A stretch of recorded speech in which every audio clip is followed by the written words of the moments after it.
Good afternoon, class. My name is Andrew Brody. Today we'll be going over our Week 5 assignment where we are talking about cybersecurity threats, attacks, and vectors. So let's go ahead and get started. So let's go over, as we talked about last week on the 4th, we were talking about different types of cyber threats and attacks that can happen with our target, in a sense, was the hospital that we were working with. Mine was General Hospital. And we're just going to quickly go through review, and then we'll go in further of how we can perfect and prevent those type of attacks or counter threat actors that we discussed. So quick little review, cyber threat actors that we have to take in consideration of when it comes to hospitals. You have cyber criminals, insider threats, activists, APTs, cyber terrorism, and script kiddies. Each one has its own goal and purpose of what its motivation is. The two that we're going to slowly get into more are going to be our cyber criminals, as well as ATPs. So threat actors posing the greatest threat.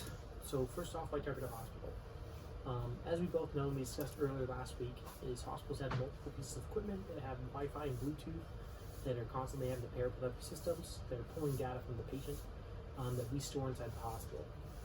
We would call that PII, personal information. And when hackers can get into this kind of information and sell it on the black market or conduct any type of other attacks, they can steal that data, create new identities, portfolios, open up credit cards and accounts, and obviously take that information from our clients that we're not wanting to have happen. So let's go into threat actors.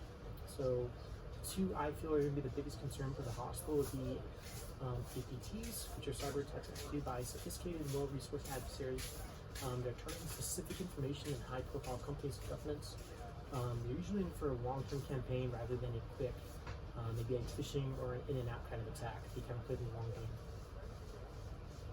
The next would be cyber criminals. These are individuals, teams of people who use technology to commit malicious activities on digital systems and networks with the intention of stealing sensitive company information or personal data and generating profit. That can be consisting of SQL injection, phishing attempts, malware, ransomware, man-in-the-middle, zero-day exploits, and DNS attacks. So real quick, just to educate, so what is a threat? Threats are potentials to steal or damage data, disrupt business, or create harm in general. To keep this from happening, we need to know what the cyber threats exist. There are three general terms and three categories that are currently out there. We have our intentional threats, unintentional threats, and natural threats. So next is what's a vulnerability. Vulnerabilities refer to a weakness in our hardware or software or procedures with those gaps through which a bad actor can gain access to our assets and create threat exploitations and vulnerabilities.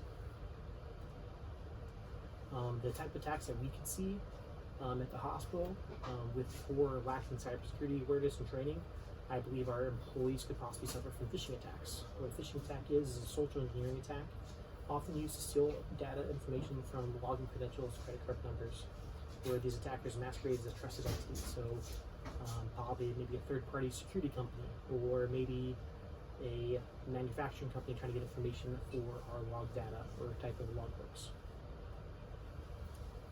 Best practices for data protection.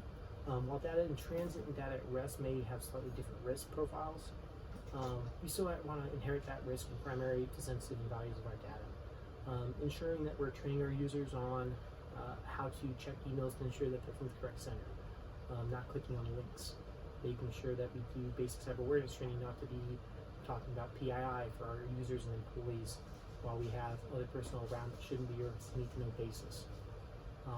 In other words, we just need to make sure that we're conducting that type of training. I would suggest on a either quarterly or yearly basis to ensure that those employees are aware and understand the importance of data collection and also data awareness, so that we're protecting our company and our end users, being our hospital beds and those people in those beds that we're trying to save personal information. Pending any questions, that's all I have for you guys this week. If there's anything more, please feel free to shoot me an email or message, and go ahead and hit a like and subscribe if you enjoyed the video. Appreciate it much.